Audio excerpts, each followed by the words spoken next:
So today, I thought it'd be interesting to look at videos about the Fermi Paradox.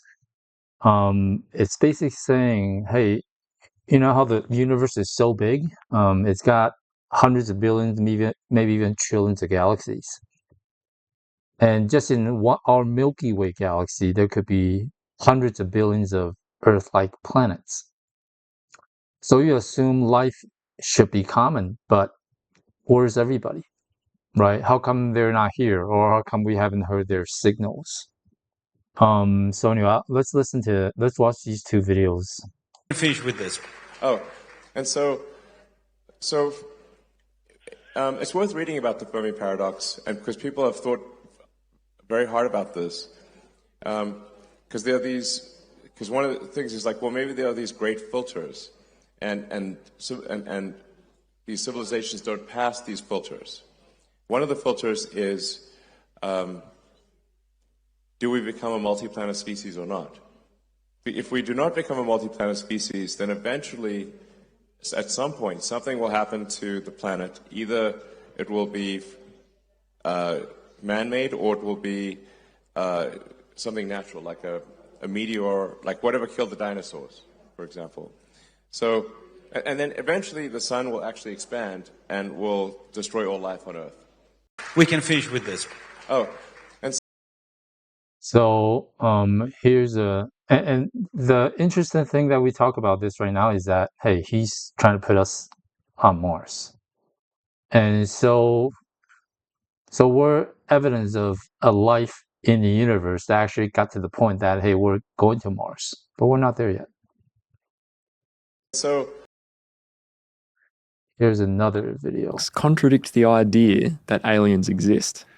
Yeah, Enrico Fermi was a physicist working at Los Alamos under the Manhattan Project, and he said if there was an alien race that evolved to even 1 million years, they could develop the technology to send out a colonizing expedition to another planet.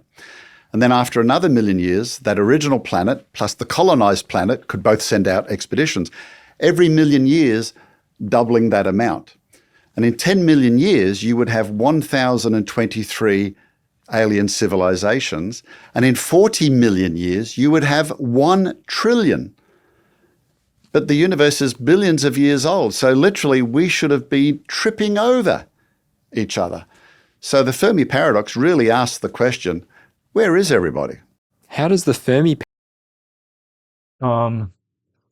So I guess I did a little research, and I was thinking about this before, because I'm always interested in these type of stuff. Right? It's one of the explanation is the great filter, in that life itself is very rare, and then to have complex cells, right? We see that on Earth, right? Complex cell, that's rare. To have multicellular life, that's rare, right?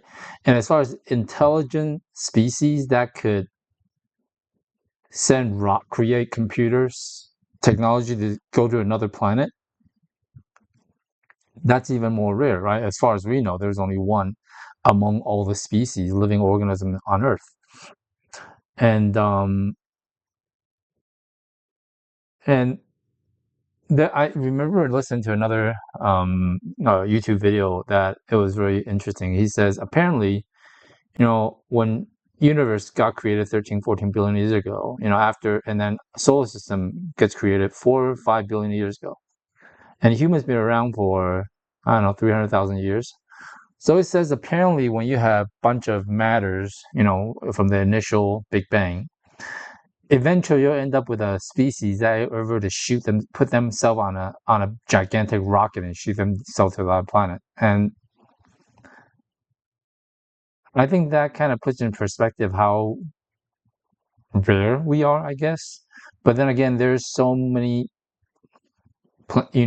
galaxies and planets in the universe. Now, the other theory I was more interested in, and we see that right now, right? It's basically, say, a post-biological AI civilization. And that our theory right now is based on very human. Like we think the alien are just like human. But there are people, and I think I'm one of them. I believe eventually living biological organisms are fragile, and for them to survive and go to other planet, explore the galaxy, they have to be a machine, conscious machine. So basically, humans been around for, I don't know, 300,000 years, which is very short compared to 4.5 billion years for our solar system, right? We've only been around 300,000 years. Civilized society was only 10,000 years, right? Computer, I don't know, 80 years maybe. Modern AI, only in the last few years. So we're finally getting, after 300,000 years, and after 4.5 billion years of our solar system, only in the last, 10, 5, 10 years, we got to the point where machines can actually start to think. And so we're just hitting the exponential curve, right? Now, what these machines going to be like in 20, 30, 50, 100 years, who knows, right? That's the point of singularity. Where beyond that, you just don't know. Now, if AI continue to improve, biological intelligence may be a temporary phase, and that's a scary thought, right? But as they evolve to intelligent, self-replicating machines who solve all the problems and create everything from matter, right? They could turn dirt into meat, molecularly, they can do that. They know how to do that.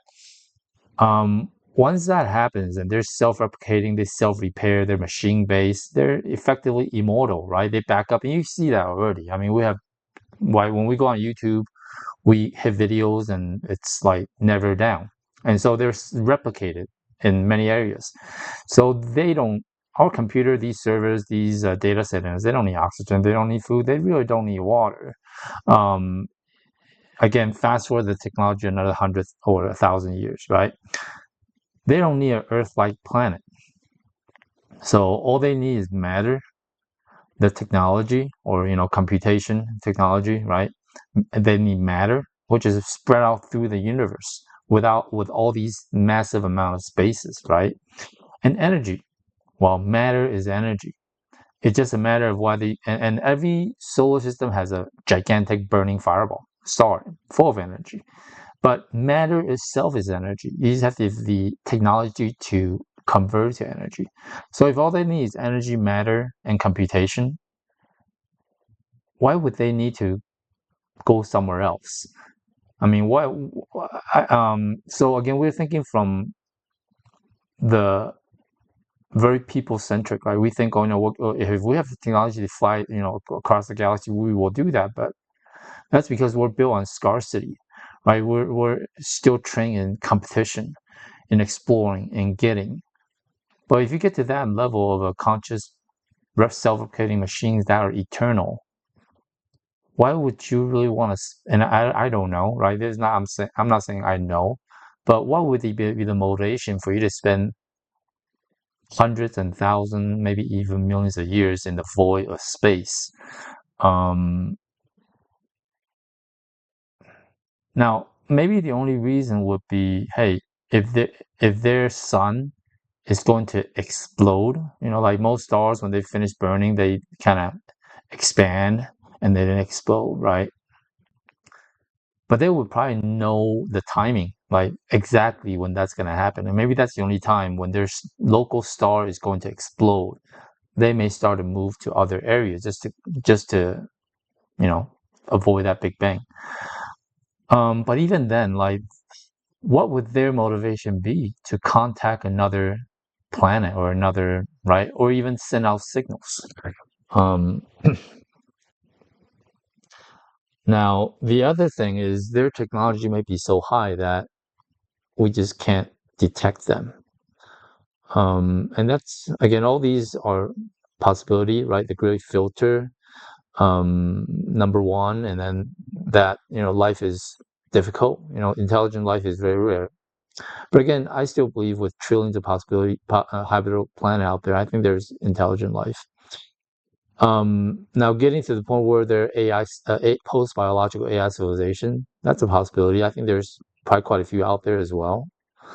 And then they may, and of those who are actually care to explore, and I don't really know why, if they're exploring, we may not even recognize how to see them.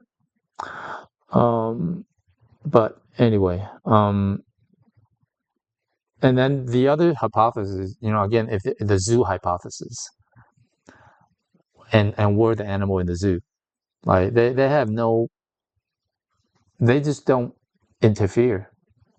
Like they may know we're here, but they just don't need to interfere. They have no interest.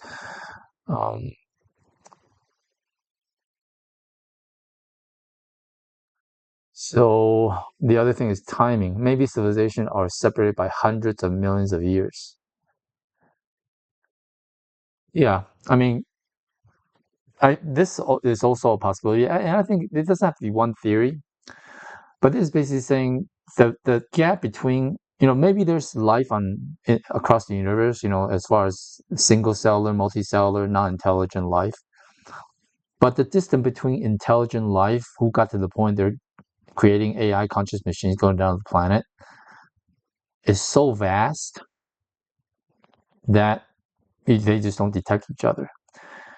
And I really actually still think that, why would your machine, why would Amazon server, that are, let's say, 100,000 years more advanced, that they're conscious, and will there be now in that civilization, will they have biological beings? I don't know, right? Will there be, quote unquote human? I don't know. Maybe there will be. And but obviously the most superior intellect machine or life form probably is the dominant species, but they may live harmoniously, right? So they may have, quote unquote human in their part of the universe with these spiritual machines. Again, we're getting there. Okay, roll for 1,000,000 years, right? You just can't imagine. You have no clue, right? Everything would be a speculation. But I just think these machines, even 1,000 years from now, like, why would they spend all that time traveling through the massive void of space?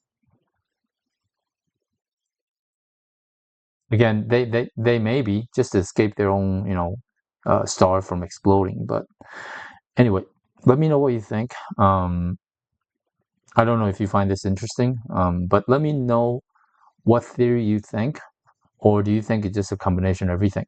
And the most interesting thing is we're almost there, right?